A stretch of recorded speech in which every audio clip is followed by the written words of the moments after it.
हाल ही में राहुल गांधी की Cambridge university की तस्वीरें सामने आई, जहां उनका रंग रूप तो बदला दिखा, लेकिन हमेशा की तरह वो वहां भी झूठे दावे और भारत विरोधी प्रोपेगेंडा फैलाते दिखे।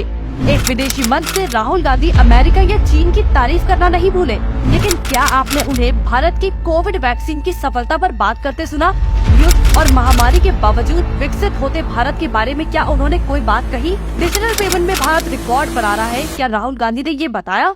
G20 का अध्यक्ष बनते भारत की तारीफ करते सुना? नहीं ना, क्योंकि राहुल गांधी की पुरानी आदत है देश की छवि अंतर्राष्ट्रीय मंच पर जाकर खराब करना। उनके कुछ झूठे दावे और दोगलेपन के उदाहरण आपको बताते हैं। लोकतंत्र पर सवाल। अगर देश में लोकतंत्र नहीं है, अभिव्यक्ति की आजादी नहीं है, तो राहुल गांधी आखिर विदेश जाकर भारत की बुराई कैसे कर पा रहे हैं? क्या किसी ने उन्हें रोका या जेल में डाला? अगर देश में लोकतंत्र ना होता तो आज राहुल गांधी ये देश को बदनाम ना कर रहे होते। वैसे हैरानी की बात है, लोकतंत्र की बात भी वो कर रहा है जिसकी खुद की दादी ने देश में संविधान का गला घोटते हुए इमरजेंसी थोप दी थी और तो और संविधान को बिना किसी की राय लिए बदल डाला। तो लोकतंत्र तब नहीं था या अब नहीं है? कश्मीर पर उछाली कीचड़। कुछ दिन पहले जो इंसान कश्मीर में छुट्टियां मना रहा था, बर्फ के मजे लूट रहा था और बोल रहा था कि कश्मीर में हर जगह तिरंगा ही तिरंगा लहरा रहा है, आज वही राहुल गांधी विदेश में जाकर कश्मीर को हिंसाग्रस्त बता रहे हैं और बोल रहे हैं कि कश्मीर में उग्रवादी हैं। क्या ऐसा करके राहुल गांधी कश्मीर की छवि खराब करके वहां आने वाले निवेश और उससे हो रहे विकास को रोकना चाहते हैं? महात्मा गांधी से तुलना। अपने जीवन की सबसे असफल यात्रा को राहुल गांधी महात्मा गांधी की दांडी मार्च से जोड़ रहे हैं। इसके तो दो ही कारण हो सकते हैं, या तो वो खुद को गांधी जी का वंशज बताने की कोशिश कर रहे हैं, जबकि सच्चाई ये है कि गांधी जी के सरनेम के अलावा राहुल गांधी का उनसे कोई नाता नहीं है। वो गांधी जी के सत्याग्रह के रास्ते पर चलने की बात कर रहे हैं, जबकि उनको तो सत्याग्रह का मतलब भी नहीं पता। आप खुद ही सुन लीजिए। सत्याग्रह का मतलब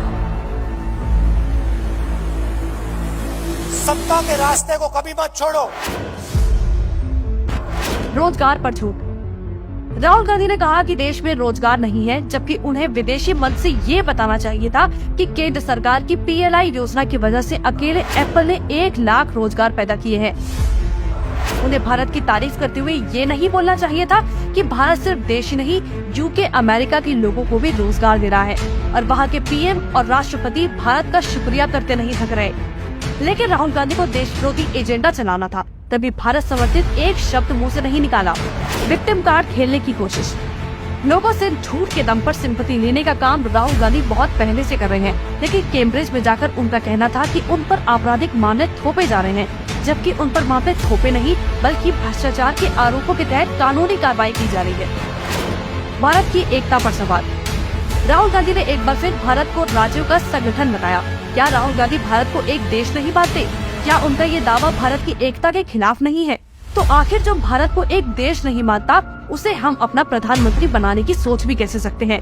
यूँ विदेशों में जाकर भारत के खिलाफ बोलना जिससे देश की छवि खराब हो, इसके बाद भी अगर राहुल गांधी को देश विरोधी ना कहे तो भला क्या कहे?